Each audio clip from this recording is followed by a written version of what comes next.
I'm a grateful, enthusiastic, and very, very active member of the Al-Anon family groups, and my name is Jack Carpenter. Hi, Jack. Good morning, San Antonio. I'm really delighted to be here. I want to thank you for your hospitality. I love coming to Texas. It's been my privilege to come down here a few times for work and a few times for service commitments. I love coming down here. I love the way that your programs honor each other and cooperate with each other. And I don't see that everywhere that I go, but I see it in Texas and some other places, and it's a privilege and an honor that you guys asked me to come down here and be with you this weekend. I've been treated very well. I want to thank Bob for picking me up at the airport, and he's an Al-Anon like I'm an Al-Anon. He's in all the way, and he needs to be. We were getting ready to go to dinner last night, and I get to come to a few of these, and usually I'm at the mercy of the AA committee, and they want to have dinner before the meeting. And I'm an Al-Anon. I got to get there, get done, get here early, check out, survey the room, make sure the alcoholics have set it up right, and see where the exits are, and just get all my ducks in a row. And they'll call me and say the meeting's at 7:30. We'll pick you up for dinner at 6:45. And I'm going, oh my God. So he says, what time do you want to go to dinner? I said, well, I'm pushing my luck a little bit. I said, how about 6 o'clock? He said, how about 5:30? I said, I'm home. I'm in good hands. He's got my back. I'm good to go. And I want to thank Vanjie for asking me to come and be with you. I haven't met Vanjie yet. Vanjie, are you here? Put a hand up. Hi, Vanjie. Vanjie, I don't remember if we talked on the phone or if it was an email or something, but I just come back from Florida, and I think it was an email. I got an email that said, I just listened to your tape from Florida. You just spoke in Florida, and we're really excited to have you come out. We'd love you to come to Texas and speak at SA. And I'm thinking, Sex Addicts Anonymous. I've been ratted out to SA, now I've got to join another 12-step group, and the next thing in my head is, I really got to tone down my talk. I'm not doing that in a general way thing very well if they're inviting me to speak at SA. And I sent her an email, and she said, oh, it's SA, San Antonio. I guess in California, if you say LA, it's Los Angeles. And in Texas, I guess everybody knows it's SA. But when you call them folks in California, give them a little heads up, will you? Because they may start running. And then I corresponded with Bob via email. I knew right away that I had a soulmate in Bob, that we were going to get on fine. He's involved in service like I am. I continue to be. I told you I'm very, very active, and that's exactly what I am. I still have commitments. I don't believe in giving all the commitments to the newcomers, because when you do, the old-timers don't have anything to do and they wander off. I make sure I've got my job first, and I'll drag some of them along with me. And I've had the Al bus since about my second year in Al-Anon, big enough for me and about 6 of my sponsees, because when I get a commitment, we all get a commitment. We go out to convention planning meetings and stuff, and it's kept me here and kept me involved and kept me on the road that I need to be on. And I've been to San Antonio several times before, a couple of times for work, once before and once after recovery. I'm sure if there's long-timers in the room, if you saw me going by, you were saving me a seat already, going, oh, there's a sick one, we're going to get him eventually. Because I did some pretty sick living towards the end. And the first trip that I made down here, I'm working in the motion picture business, and I was staying over at the St. Anthony's Intercontinental, I guess it's still named that, and Travis Park's right out front. And when I had gotten there, Travis Park was like a lawn and some trees and no shrubs. I guess they were trying to chase the homeless folks out of there. They'd had an indigent problem or something. And we were all fascinated by the fact that there was a police officer out there 24 hours a day. He just stood in a park, an armed police officer. And I'm thinking, well, that guy did something. He got caught doing something with the chief's wife or something. He had a raw deal. And we kind of noticed him. And one day I went over to the Denny's over here for breakfast, and I was walking back, and then walking down the street. I work on mostly action movies, and I see somebody come running around the corner, dive across the hood of a car, and do a little roll on the ground. People are running and diving through doorways and over cars and stuff, and it's just like work. I'm thinking, wow, they started shooting without me. I wonder if I'm late for work. A guy had armed himself with a couple of guns and put a duster on and called a cab and took him downtown and shot up the town. And there was a running gun battle going down the street. Now, this is how sick Al-Anon I am. Adrenaline doesn't even happen with me anymore where I came from. I'm watching, the police are running and speed loading their guns and shooting, and he's shooting back, and nobody's hitting anybody. I guess the guy shot a couple of people, and he ran around the corner, and a park ranger shot him right in the ass. Down he went. Now, I don't know if alcohol was involved in that story, but in my fantasy world it was. And if that guy is in AA, he'd be the one sitting on one butt cheek, you know. So, but the other thing that was memorable about this, and listen very carefully to this, is that I got a phone call while I was here working on that movie. It was from my wife, and it was her one phone call from jail. And she called up, and she was in California. She says, I'm in jail. And I said, you know, they'll probably let you out tomorrow. Why don't you try and get a good night's sleep? And hung up the phone. Now, that sounds like a guy working an Al-Anon program, which I did not have in my possession at that time, and I can prove it, because the next phone call was to my family, who promptly went and got her out of jail, and they went and had a party and got drunk to celebrate her getting out of jail. So she wasn't done, I wasn't done. There was still some wreckage to do. I'm going to tell you a little bit about the family that I came from.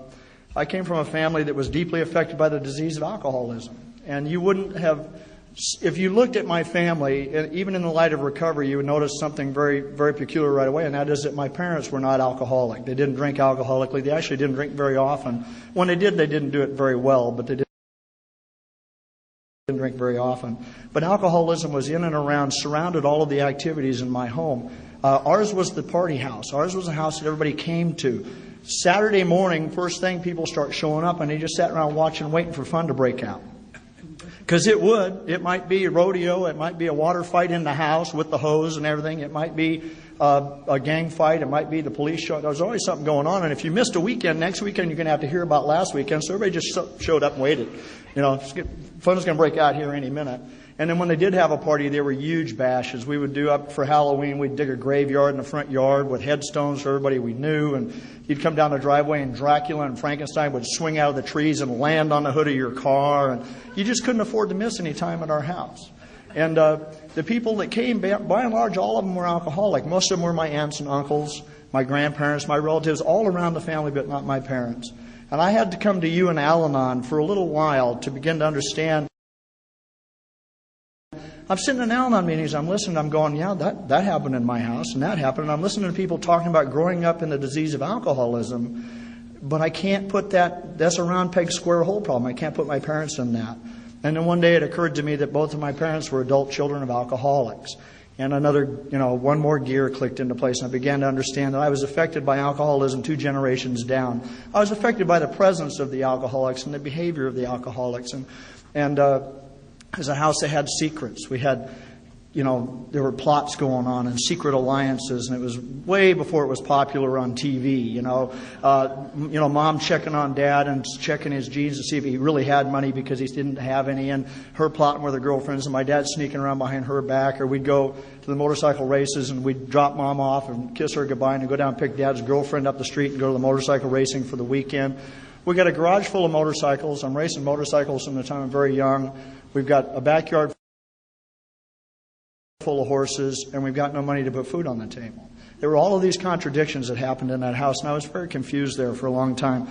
I'm going to describe to you how I was when I came out of there. I got to be 16, old enough to get a job and get a car and get out, and I left because the pressure of the things going on there got to be too much for me. I went out in the world and became immediately self-supporting. I was living in a house supporting my girlfriend and her alcoholic mom, and I was out in the world. It was a better place than I thought I'd come from. And here's who I was. I'll tell you a couple of stories that you can maybe relate to. First, I'm going to tell you about my problem resolution skills. There were times when there were great scary fights in our house. And in one particular, my stepmom, my dad had many wives, the wife after my mom and him got in a big fight. And she went and got the gun, his .45 caliber automatic, to shoot him. And she came into the kitchen, a long, narrow kitchen, and she pointed it at him, and they screamed a couple more times, and she pulled the trigger, and the gun didn't go off. She says, "This thing's broke." My dad says, "Let me see that." Snaps the safety off, squeezes around into that wall, which goes through into the neighbor's house. He goes, "No, it's working fine." Hands it back to her. Conflict resolution skills were big in our house, Fortunately, they did what you did. They had a good laugh about it. They had a big laugh, and everybody had a good time. They put the gun away, and for another time. There was times they were going to shoot the horse or shoot each other. And, Mom was I've heard this described at Al-Anon, but it was kind of what my mom and my dad's other wives were. They were half-naked nighty hood jumpers, when he's heading down the driveway and they're on the hood in their nightgown trying to stop him from going, trying to bulldog the car to a stop. There was a lot of that going on. So I had skills. And the guy that I came out of that house is, I can describe to you in a couple of stories. One of them I always tell, and it has pertinence that I'll get to in a minute, and that is that after a while, I'm out living on my own. I'm still the guy that the family calls to come and get them when they're in trouble. When they get in over their head, we better call Jack. Jack will fix it or he'll have the answer. I'm the answer man. I get a phone call in the middle of the night. It's about 2:30 in the morning. It's not unusual. Pick up the phone. No boundaries here. Just pick up the phone. There's been a fight at the bar. Your brother's been in a fight. Some guys crashed a window out of his van and tried to pull his girlfriend out. And he came home and got the shotgun and went back to the bar. And you need to go find him.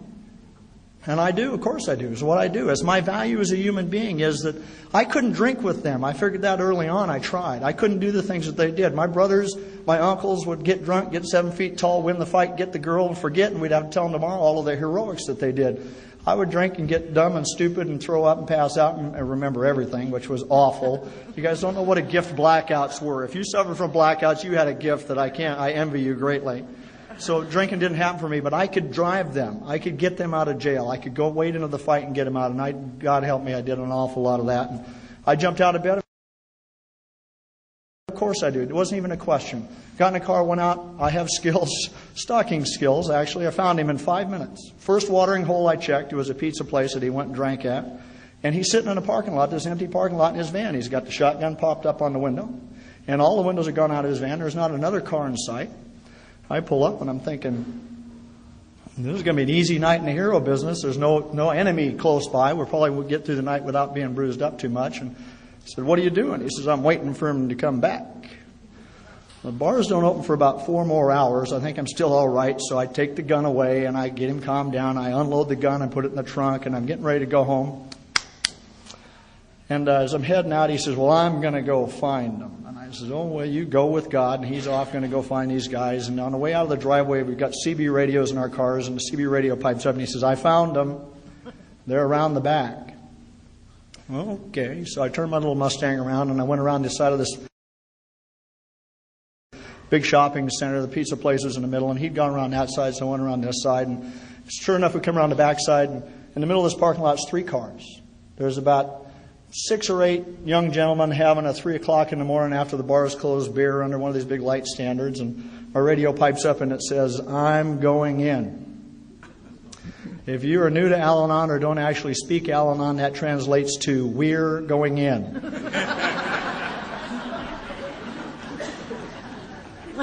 Here he comes from the outside. Here I go from my side. Now I'm studying mathematics at the university. I was pretty good with mathematics. And as I'm racing towards the scene of the soon-to-be crime, I'm trying to figure out what brother's drunk.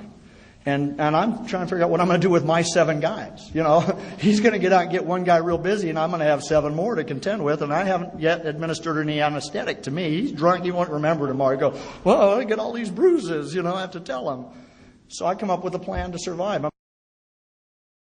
I'm a big planner. That's what I do. I plan. Got a plan for everything. And as I'm racing in there, I decide that if I get that car going sideways fast enough and I slide in there broadside and hit one of those cars, that I might pin 3 or 4 of those guys between the chassis and give me a chance to get out of the car. Because Daddy taught me the most important time in any gang fight is when you're getting into or out of the car. We had values. And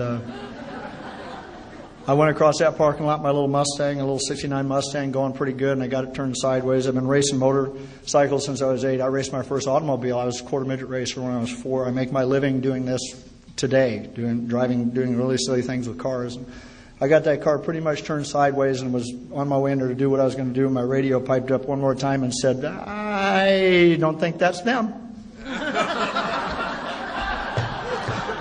Wahoo, man. Windows in that little car filled up full of elbows. I was driving my butt off, trying not to run over anybody. I went by those guys with their beer going, whew. What was that? And I kept going because I didn't really want to discuss my behavior with them at that particular moment. And I went on home. And, I talk about this for a couple reasons. One of them is it wasn't too many years ago up in Berkeley, California, there was a guy got in a fight or something was going on, and he jumped the curb and he ran down a bunch of people in Berkeley. He killed a couple of them. And he was in the press for a long time after that. There was a big trial that went with it and stuff. I'm going to tell you right now, if I'd have done what I intended to do, and I fully intended to do what I just said, The likelihood is somebody had ducked, somebody had tripped, I'd have slid in there and killed them. And that occurred to me on the way in, and it did not stop me. Because I've got that blood is thicker than water mentality, that the family comes first. And he may be an axe murderer, but he's my axe murderer mentality. And I would have done exactly that. And I'm standing before you today instead of sitting in a prison somewhere because of that just the seconds and inches that we've heard about in AA. And I went out that driveway and I went home. The second reason that is important is this, is that I wasn't a 17-year-old kid devoid of any responsibility making stupid choices out there. I wish that I could tell you that I was. I was a 22-year-old young man, veteran 4 years of the United States Marine Corps, where I was promoted multiple times meritoriously. I was very handy to have around for drunken drill instructors and commanding officers because I fix it and I make them look good, and I got promoted a lot and did very well there. I got out of that bed with a family. I had a wife and I had 2 little children, and I was the sole form of support for that house. And I cannot tell you to this day, because I don't really remember exactly, but the time frame is probably right, that I walked around the crib next to my bed wherein lay my daughter, who was in a full arrest coma from a drowning accident, who had tubes sticking out of every part of her body, breathing monitor, heart monitor, required feeding through a tube in her stomach, trach tube care, and all the things 24 hours a day. And I walked past that bed and out of that house with all of those responsibilities and never gave those a thought when I went to go take those actions, because my priorities are upside down. The other thing and I'll talk about this for just a second, is that the biggest guilt and shame that I've ever had in my life was that during the year that my daughter lay in a coma, she passed away after a year. I'm a guy that's just described to you. I'm wading into the fight. I'm front row of the motorcycle race. I'm in the race car. I do silly stuff for a living that would horrify most of you that they pay me for, and that I'm good at. That I'm this macho, brave guy that you should be afraid of. You should recognize I'm this macho guy. That I couldn't be in the house with my daughter with those tubes sticking out of her body. I couldn't do it. I would have a panic attack and remove myself from the house. For the year that my daughter lived in a coma, by my side of the bed, I vacated that house at every opportunity and stayed gone. For work, for whatever, I stayed gone. I'd go to work, they'd be done with me and say, you can go home, and I would stay till they were done because I could not go to my home. You can't fix the guilt that comes with a problem like that. Cannot be fixed by any method I've ever encountered in my life, except for the method contained in the 12 steps of Alcoholics Anonymous, which were so generously given to Al-Anon. It's not possible. That was a secret. That was one of those ones that was not going to go to the sponsor, and the 4th step was going to go to the grave. You can't fix it, so why should I tell you about it? And that's not true, because I've been healed on that area in ways I don't even have time to tell you, but I'll do as much of it as I can. That marriage didn't do too well. I stayed gone even after my child had passed away, and I didn't go to the gravesite. I didn't acknowledge her death. I didn't do the grief thing. I put it off. I just the denial thing is very, very potent and very strong. Unfortunately, with things like grief, they never go away. They wait.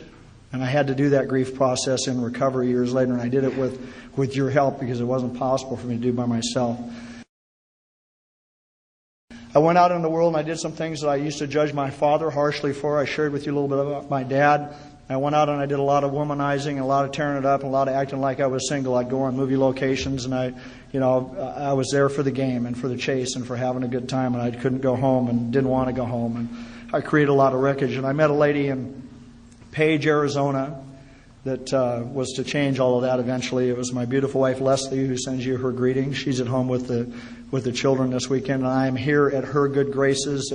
People have thanked me for coming this weekend. The gratitude, if you owe it to anybody, you owe it to my family, because we've got a lot of stuff going on right now, that they still allow me to come and do my commitments even though they really need me home, and I really, really rather be there. I come and do this because this is what you guys have taught me to do all these years since I've come to Al-Anon. And Leslie and I met on location, and it was kind of a wild and woolly, fiery romance. I knocked her out with a Frisbee. Well, I didn't. This isn't Al-Anon. A guy and I were playing Frisbee, very busy in the movie business. Important stuff we're doing. We're throwing a 185-gram professional Frisbee around base camp, and Clarence throws it at me and goes way over my head and is heading for the door of this van. About that time, the door of the van swings open, and all these extras are getting out with big hair and tight jeans. It was a real high-class movie, you know. And I hollered, "Look out!" And you know what? To this day, that's the only direction my wife has ever taken from me, because she did. She looked out and that Frisbee hit her right there. Knocked her back into the van, prone on the seat, out cold. She was hung over when it hit her. It didn't take much to push her back over the edge. And I went over and apologized for a Frisbee I didn't throw. I'm going, are you all right? Can I get you an ice bag? Can I get the medic? Are you sure you're all right? And she's going, no. She's hung over, not happy. No, leave me alone. I said, is there anything I can do? She said, maybe you can buy me a drink someday. It's my beautiful wife, Leslie. God was working in my life a long time before I was listening, do you think? So one thing led to another. We changed locations. She went with me, and then my real wife flew in, and she was flying out. So I went to the airport, dropped Leslie off, and picked the wife up. I figured, why make 2 trips to the airport? And Leslie, seconds and inches, making it work for me. And I went back to California, and Leslie was on a series of geographics coming from Omaha, Nebraska on her way to California, and she moved to California, and we saw each other. We were actually on our first date in California was to the emergency ward. She called me up. My wife was out of town. I was on my way up to meet her and got lost, and called her and got lost again. And I'm doubling back to go figure out where I got lost at, and there's this big wreck in this intersection. And there's a Honda car buried in the grill of a full-size Oldsmobile. It was a head-on collision in an intersection up in Palmdale, California. And there's ambulances and fire trucks, and it's very busy. This blonde is in this car, is not breathing, and they're cutting the car apart to get her out. And I hear the officer saying, we don't know who she is. She doesn't have any ID. And I knew who she was. It was Leslie. And I went off with her to the hospital, and she quit breathing in the hospital. Now, she's died once in the car. She dies in the hospital. I run out and get a nurse. They bring the crash carts in to get her going again. And when they got her heart started, her eyes opened up. She rolled her head over on the gurney. She looked straight at me and she said, "Let me go." Can you imagine that? I could not wrap my mind around that for many years after that, what I had seen. I know because of you and because I regularly attend open AA meetings, that what I was seeing was a little slice in the door opening of what it's like, the pain that it must be to be an active alcoholic in your disease, that she would rather die than pay the price for one more car wreck, one more mistake, one more problem, one more rescue from her dad, who was a rescuer for most of her life, that dying looked good to her, and opening her eyes and seeing me was not good news. That was to become a theme in our relationship later on. They figured out in this little hospital that she doesn't have any insurance, and they asked her to leave. She's died twice. Her windpipe is crushed. She's got broken bones. They set none of her bones. They put a neck brace on her, which was very nice of them, I thought. Put her in a wheelchair and loaded her in my car. They said, "We hope you live near a hospital because she's not doing very well." I said, "Oh, thank you for sharing." Now, she was living with this phantom uncle. We still debate whether or not he was real or not. I don't know where he is. She's drunk and hurt, and she doesn't know where he is either, and we're discussing our options. Well, what are we going to do? She says, "Maybe you can take me to a hotel." I thought about that for about 5-8 seconds. I said, "Nah," patted her on her hand. She's never forgot that. Patted her on the hand. I said, "Honey, it'll be all right. I'll just take you home." Do y'all forget I got a wife and family at home? You want to think about that and get back to me? Called the wife up, said I got a friend in a car wreck, bringing her home. She met us in the driveway. She grabbed Leslie's ankles. I got her by the armpits, and we carried her in. Leslie's been sharing for 17 years at AA that I dropped her coming through the door into the house that first time. I might have. I was a little nervous bringing a girlfriend home to meet the wife and the kids. If you just came in late, I am not the AA speaker. Y'all didn't see a girl on the program, thought there was no Al-Anon speaker this weekend, didn't you? Now you can't get out and do it gracefully, so you're stuck. Brought her in, laid her on the bed, in bad shape. Really thought she might not live. We watched her for a couple of days, and she started coming around. Got her to the doctor, and they started setting her bones and treating her for her injuries and stuff. It set up 6 months of some very interesting living at my house. Big, happy family, Leslie called it. She had a new mom and a new dad. That would be me. New brother, new sister, new dogs. Everything is good. After about a week, she starts drinking again. After we'd had an argument about her being able to drink on medication. She had I'm having a little glass of wine. I might have a goblet and half of it and leave some, but she still just snarls when she thinks about that. It was a terrible waste of alcohol. She said, I'll be having some of that. I said, no, you won't. It says right here on your medication you can't drink when you're doing this. And my girlfriend had such a tantrum in front of my wife that I gave her the whole bottle. She was so well behaved that my wife and I both made sure she had her own bottle every night at dinner. It was the only time during her drinking career that she actually stopped for any length of time, and she was on heavy meds, which got her by. And after a while, it's, my wife is confiding in her there may be problems in our marriage, and my girlfriend is giving my wife pointers on how to put the marriage back together, and I'm telling my girlfriend to stay out. I'm still okay with this. This is just drama like I grew up in. I can deal with this. It got a little more complicated, and we started going on double blind dates together. My wife would find some guy or call some friend of ours, and we'd all go out to dinner at a nice restaurant, and they got tablecloths there, and we're all sitting around having a glass of wine, and somebody just kicked their shoe off and got their foot up my pant leg, rubbing my leg. And my highest ambition in life is not the other guy, because I don't have a clue which one's doing it. Just smiling and making special eye contact with everybody going, oh, man. So Texas comes into the story about this time again. And Leslie got a job offer. She got well enough to go find some work, and she got a job offer in California, one in Texas, and we decided Texas would be okay. And she actually moved to Houston for about 6 months to do, she was in the restaurant and hotel business, and she went down to Bennigan's to study to be management at Bennigan's. Her story is that she'd go somewhere for 6 months. She'd do good for 3 months, bad for 3 months, and they would either fire her or promote her and move her on. And she got to the end of 6 months down here. Well, while she was gone, we finally set about dissolving that marriage, and my wife and I separated, and Leslie was calling me up at night, and she finally called and asked if she could come back to California, and I drove straight to Houston, Texas from California with my foster brother, and picked her up and drove her straight home to live happily ever after. Yahoo! My wife had been a barroom drinker and a blackout drinker. Every single night at the bar, every single night a blackout. Every morning woke up someplace new with somebody new doing something new. For some reason, when she came to me, she decided that she didn't want to do that her meal ticket would disappear or whatever, and she moved her drinking into the kitchen. And I had the privilege of being with my wife during the last year and a half of her active drinking. And I really didn't know what I was confronted with. I just thought I'd really made a terrible mistake, I'd come home from weeks or months on the road, the conquering hero, and come through the door, and it's hellfire and brimstone at my house. I'm not even 4 feet inside the door, and I'm Hitler, trying to figure out what's going on. And what she will tell you, if you've ever had the privilege of hearing her do her AA talk, is that when I was gone, she could drink the way she wanted to and needed to. She could drink on the bathroom floor where the tile was cool, where it was crawling distance to the necessities. She didn't have to look good or be good or put on any kind of a front. And when I got home, she had to maintain some act of being normally, relatively sober until I could see her consume a couple glasses of wine, and then she would pass out and black out, and I'd carry her to bed. And it went on for a long time that way.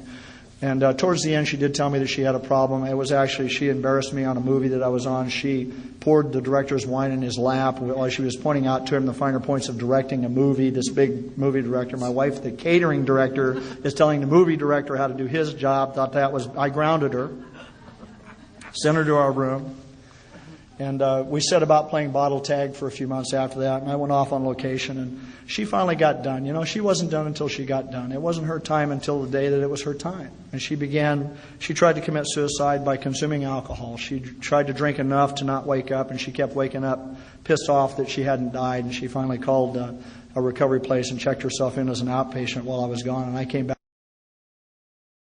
to find her new in recovery. And there was a lot that went on with that. I went down there to find out what they were telling her, because now I've been trying to help her get sober for about 6 months now, in earnest, and it's not working. And she's going to this place, 3-4 nights a week, and she's not drinking, and I can't figure it out. I'm giving her the kiss sniff test just to check, and she's not drinking. I checked her every night. She come home from the restaurant, I give her the test, and I'm just starting to get my first resentment in sobriety is that she's doing it. So I went down there and I sat in about half of one of their meetings, and they're talking about stuff, and I really got PO'd because I'm listening to them talk around the room. And they're all telling her the same stuff I was telling her. Yeah, sucks, huh? And she can do it because they're telling her, because they have something in common with her that I do not. And I began to learn a lesson that it was later to be solidified when I came to Al-Anon, that of all of the people in the world that could help my wife in her sobriety, I was the only one who could. Of all of my family, who I dearly love, who are out there today as we speak, I believe, dying of the disease of alcoholism. There are many people on the planet that can give them experience, strength, and hope and can help them. I am the only one that cannot because I am too close. I've had 2 brothers come briefly to AA. My older one has now disappeared. We have no idea where he is. He showed up at my Al-Anon meeting, newly sober in AA. He's from my father's first marriage, and I had never met him until he was even 18, and I barely knew him. And I walked into my Men's Stag Al-Anon meeting on speaker night, and he was there with his wife. And he went briefly to some meetings and then stopped going to meetings. He went with us for a while, and now nobody knows where he is. My huge family can't find him for weddings, funerals, or whatever. I have no idea if he's even alive or not. A very talented musician, a terrific man, and dying of alcoholism. My other brother came briefly, my wife's new in sobriety. I'm new in recovery. We started trying to 12-step the family, which really just pushed them away hard. They began to hide their drinking from us at family functions and stuff. It got to be a lot of pressure that I put on because I went to step 12 before step 1. I don't recommend that. And years later, after I quit that, one of my brothers actually came to AA with us after my dad died. And he said one night at coffee after the meeting, he said, "Do you know why I wanted to come to AA?" And I says, "I haven't got a clue." He said, "Because I want what you have." Because I stopped pushing him. I stopped trying to show him. I stopped trying to tell him about his disease. For God's sakes, he's an alcoholic. He knows he's an alcoholic. He knows what alcohol does to him. He doesn't need me, a non-alcoholic, to point that out to him. He's very well aware. I've heard that at enough AA meetings that I learned that lesson. And today I just love them the way they are. I don't go into business with them. And I don't make myself a victim to them. If we go to family functions away from home, I've got a hotel nearby that my wife and I can go to or escape and go to a meeting, and I get along with them fine. But I love my brothers and my sisters. And I have had this fantasy for all of my recovery that one day one of them is going to accidentally fall through the doors of AA. Maybe a nudge from the judge. Maybe something, and just screw it up for all the rest of them, because they're very, very close. And it occurred to me one day that, the way I came to Al-Anon was done. I came to Al-Anon done. I came in willing to do whatever lame thing you told me to do, and I did a lot of lame stuff. It sounded really stupid to me, and I did it anyway. Like, when your group does a skit, if you're the only guy at the Al-Anon meeting, guess what part you're going to play? You're going to be the alcoholic in the skit. Aren't you? You're going to be the alcoholic. And it was the lamest thing I ever saw, and I did it because I had no other answers. I don't have a way to live my life. I'm done trying to fix it. I had one more answer, I'm still out there. And I did those things. And I realized one day that if one of them got sober and came to AA, they could do like I see a lot of people do in AA and Al-Anon. They might come and hang around the edge. They might be back in the inventory section. There's no guarantee that they're going to come do what I did. I came to Al-Anon and got right in the middle. My wife went to AA and got right square in the middle. She wasn't given a choice. Her sponsor was AA's answer to Lizzie Borden. Lizzie Borden sat up front.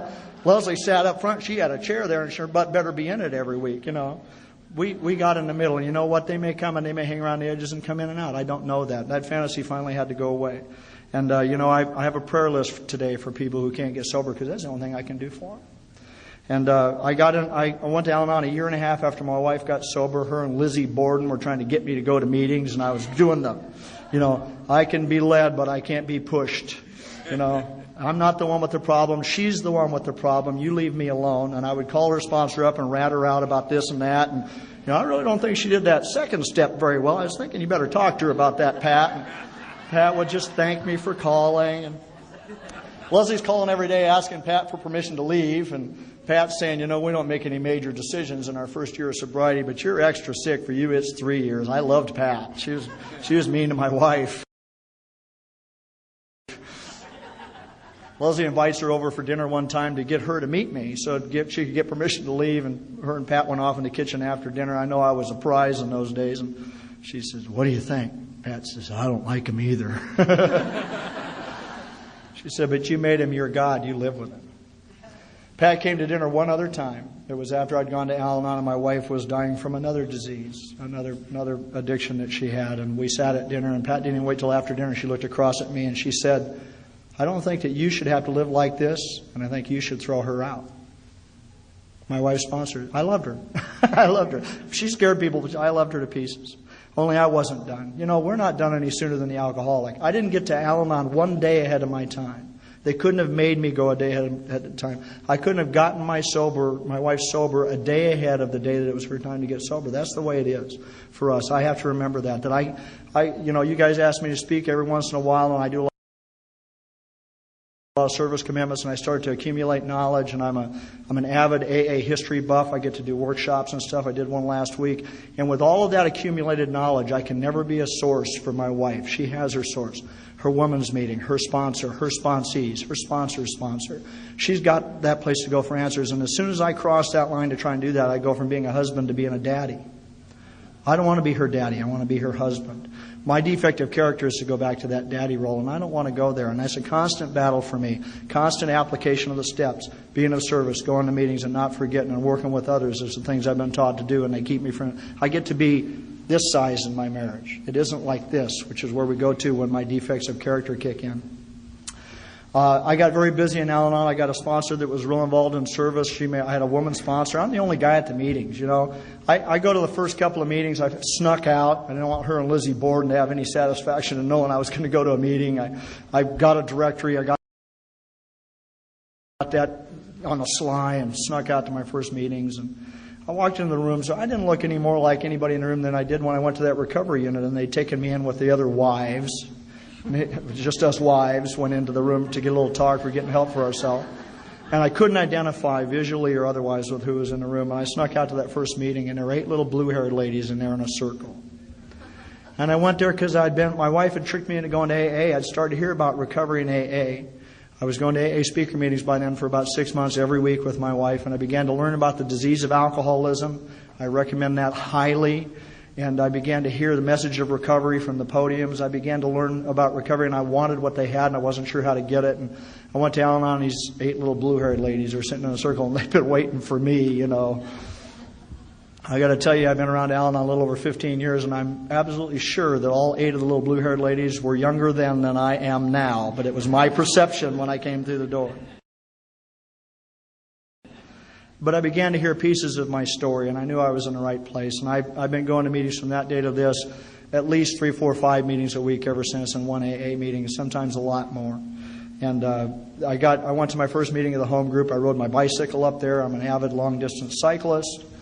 And now, see, I've been going to AA, and they've been doing, is there any newcomers in the room? The hands would go up. Sometimes they go up month after month after month.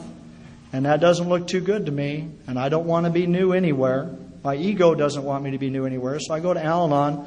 I get there before you're there. I set up the chairs. I'm busy when you get there, so you leave me alone. I sit in the front row, happy and well-adjusted.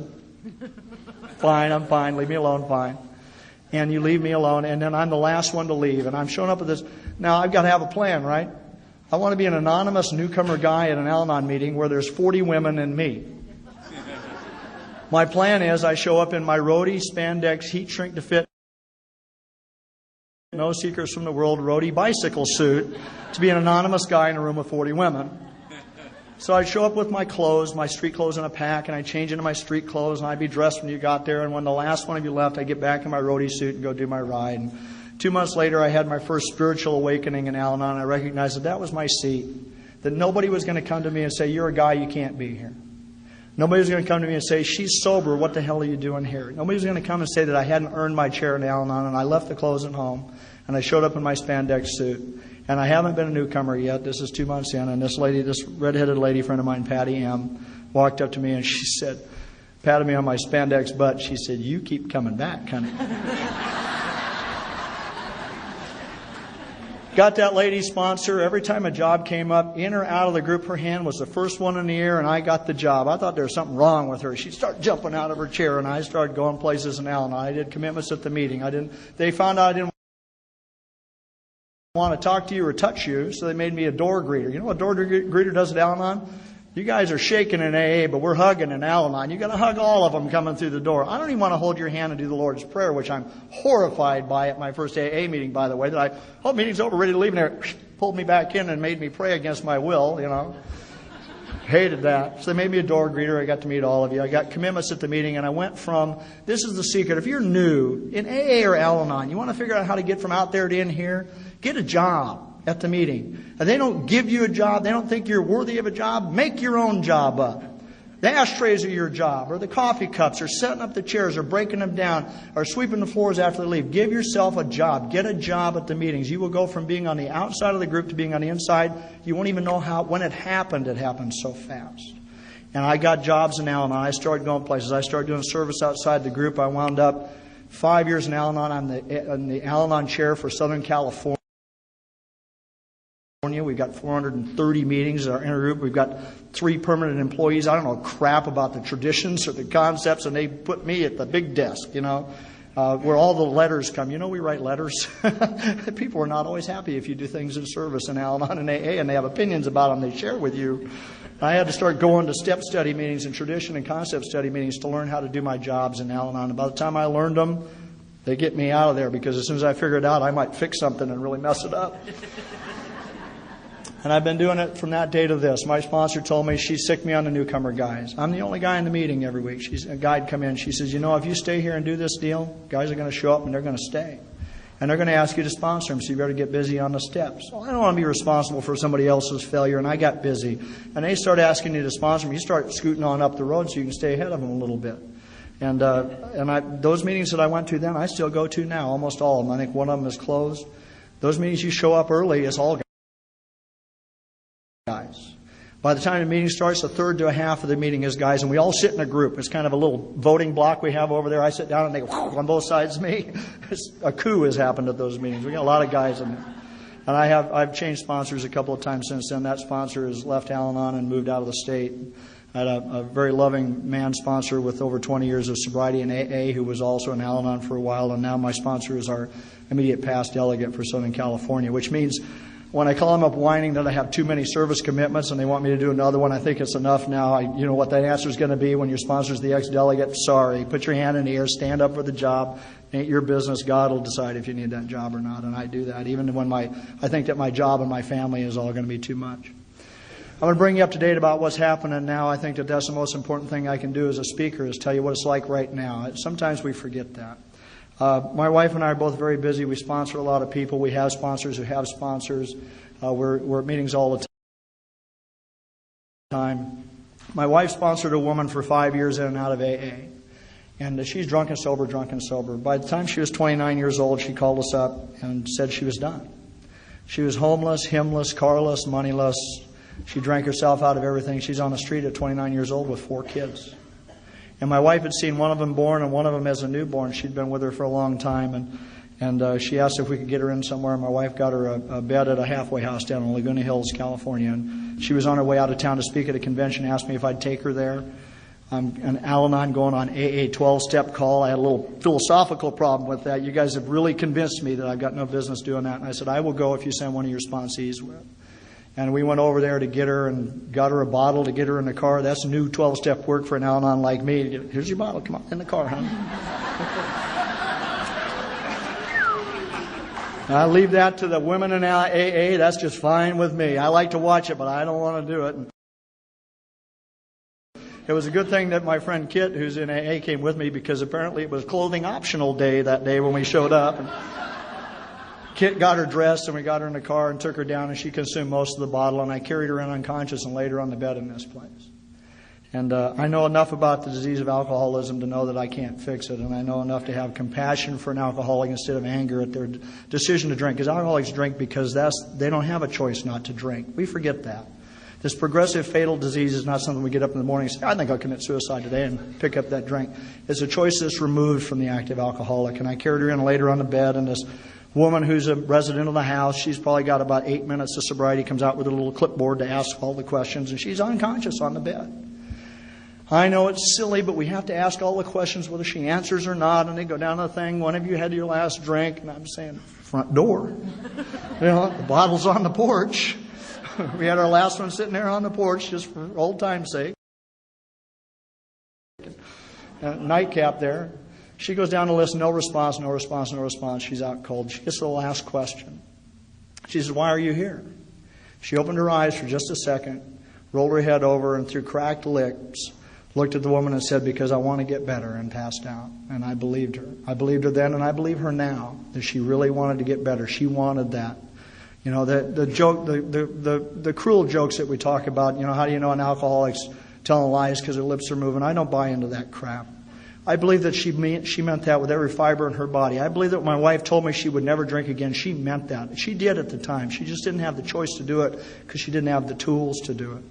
And we left her there, and we had a lot of hope for her. We had taken the kids to relatives and neighbors and farmed them all out. Now, I've described to you, I had a son at the time that my daughter passed away who was sleeping in the other room. He's now 32 years old and has gifted me with some beautiful grandchildren. And my wife and I got together, and she didn't want children, and I didn't do children well and didn't want to do it again. And we agreed early on kids weren't going to happen. And, you know, the biological clock thing comes on, and you don't have control over that. And she decided she was going to change my mind. We nearly lost our marriage over that. And I got her a puppy. Got out of that with a puppy, and we went along for a long time, and she got to be okay with the fact that we were going to have kids of our own, and she began to treat my son as if he was her son also. And we don't distinguish in the family anymore, and my son calls her mom. And one of the kids couldn't stay where they were anymore. My wife is going 2-3 times a week, 2.5 hours away with her big book to do the steps with this woman, and she's coming back going, 5 years, I've never seen hope. I see hope now. I think it's going to be all right. And when these kids couldn't stay where they were, my wife and I had a discussion about the little one, the second littlest one, there was a baby also, about where she could stay. And she said something about bringing her to the house, but she knew that wasn't a possibility. Out of my mouth came, not an answer that I would do. I said, why don't you bring her here? And why don't you bring your older sister because they're close in age? It'd be good for them. It's a few weeks, and I think that they both should come together. Because they'd been displaced. They'd lived with an aunt for 2 years. They'd spent most of their life away from their mom. When they were with mom, they knew what drunk was. They know what passed out is. They know it's important to get a meal before mom gets her first drink in the morning because that's it for the day. They know more about alcoholism than any child should ever have to know. And we brought those kids home. Mom could stay in the halfway house for up to 6 months if she wanted. She got out after 3 weeks. She's a fast healer, the times that she's done this before, she's 29 years old, she snaps back quick. In a week, she looks like, a 29-year-old virgin in pigtails. She's ready to go. She gets jobs that she's not even qualified. She can talk her way into stuff, and we figure she'll get on her feet pretty quick if she can stay sober. We got her into a room with somebody that was one of my wife's sponsees who couldn't afford to have her there, and we're paying under the table, and we're trying to figure out where to get her a car so she can get to work, and he comes back. And he takes her to the bar to celebrate her new sobriety with margaritas. And they're off and running. Now we got kids. They're saying things like, can we call you mom and dad? Going, whoa, sign of the cross. No, you have a mom and dad, perfectly fine, thank you. That began to change. As time went on, that began to change. And they began doing things like beating each other up and going to jail. And he would get out. She's in a halfway house because they want to hide him from her because he'll kill her. And the next day they're calling up talking about coming to get the kids. So we went to court and filed for a guardianship. And we fought for a guardianship to protect the children. And we waited a year after the guardianship was awarded, and they came and visited twice and never called on the phone, no Christmas, no birthdays, no nothing. And we filed to adopt them, and it set up a huge battle, 1.5-year court proceeding, a 6-week trial. 6 weeks. My wife was on the stand for 6 days. Everything that she ever shared as an alcoholic woman, working with another alcoholic woman in terms of what she had done, came back through the attorneys as accusations. And my wife had heard her 5th step. She knew her 5th step. She could have got on the stand and gave as good as she got.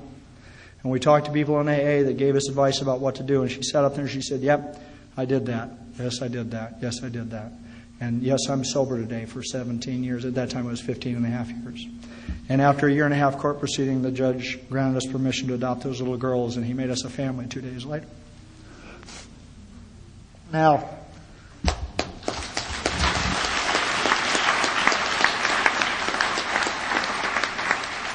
when my wife and I would have those talks about kids, she would say things to me like, you're in recovery now, you'd be a good dad. And I would say, that might be true, but I don't want to know and I don't want to find out. My memories as a father were not good. I'm a selfish and self-centered man. I subscribe to the big book. I'm a big book Al-Anon. That describes me in every way except for the allergy to alcohol. I am described in the big book. Those kids weren't about me. That wife wasn't about me. I'm about me, and I didn't have time for them or for her, and it was not a good experience. And I knew I was afraid I would do that again. And I'd say I've done it. I don't want to do it again. I've buried a child. I don't want to do that again. And I'm going to tell you right now that these kids have been with us a little over 5 years. We adopted them a year and a half ago, and I'm a good dad today. I'm a really good dad today.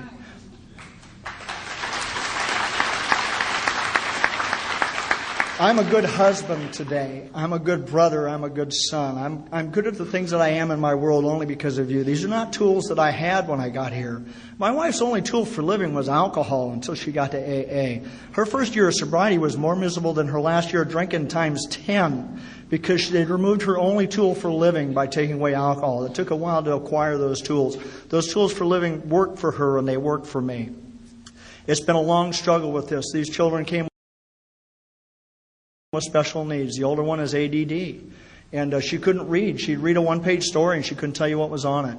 And we took her to get some help and started her on a really small dose of a medication, and it was like a light switch went on. Her first book was Little Women. For God's sake, she read the whole thing in about 2 days, devoured it, and told us every day what was in it, who was in it, and what they did. And she's a straight A student. Day after tomorrow, I'm going to her school. She's being awarded Student of the Year at her school. She doesn't even know yet. I'm making sure I'm going to be home for that. They want me to go to Chicago to work. I was supposed to go do a job in Chicago. And I told them, no, I need to be there for my daughter. But the younger one has got more severe problems. Mom, as she progressed through, the children began more liberally to apply alcohol and drugs during the pregnancy. And the little one has problems. She's bipolar and she's ADHD. And you can't treat one and not have adverse effects on the other. And we've gone through the doctors and the psychiatrists and the drug regimes and stuff. And my wife and I are struggling to keep our marriage together. This is an enormous amount of pressure to have a really sick, emotionally sick child. And together as a team, which is what has happened. See, this can drive you together or drive you apart. It's a coin toss. A lot of marriages don't survive stuff like this. Fortunately, because of the tools of the program, has had more of a tendency to drive us together than apart, and it's been a tough struggle. And we went together as a team, and we presented to the Los Angeles City School District to get an IEP judgment on her. And we failed the first time, and the second time we did together because I didn't participate the first time and got her some help. She's going to have a special school and transportation and counseling and wraparound. We can get her anything that we want. When we left, these people at the IEP, these professionals whose job it is to try and keep the money from going anywhere, gave us anything we wanted, and we're crying when we left. You know, these are the skills I've learned with you guys. I learned conflict resolution at business meetings where you all fight about the stupidest crap. You know, you go in there, and I've been in a meeting, and they're making nice. And you go to the business meeting, and man, people get real excited about stuff. And I'm going, oh man, it's not safe anymore. I can't stay. And then the conscience of our higher power expresses himself through the group conscience. And we say the Lord's Prayer and all go to coffee together and we hug each other. You guys taught me how to do that stuff. You taught me how you guys gave me the tools to eulogize my father when he passed away. One of the biggest fears I had was I was going to get up as the oldest son and tell y'all what a rotten son of a bitch my dad was. You guys gave me the tools to get up and share and do something I was terrified of my whole life because I knew that day was coming. Where we are right now is we're in flux. My little girl this week went into the hospital. She may be in there a week or two. She's being screened by some of the best in the world. The best in the world. And we're going down there every day to visit her. And I don't want to be here with you. I do this because it's been beat into me that I do this because I'm supposed to do this. I'm supposed to give back what was given to me. Your slogan for this weekend. I have to freely give what was given to me. I'd rather be back there, even if it's looking on the wrong side of the glass with the wire in it, to be with my family. Because my wife and my family need me. And I'll be back there. And I get daily reports about that. I don't know where that's going to go. You know, when Bob first contacted me, he sent me an email. He says, so how long have you been on a speaking circuit? And I don't consider myself a circuit speaker. I'm more of a serial speaker.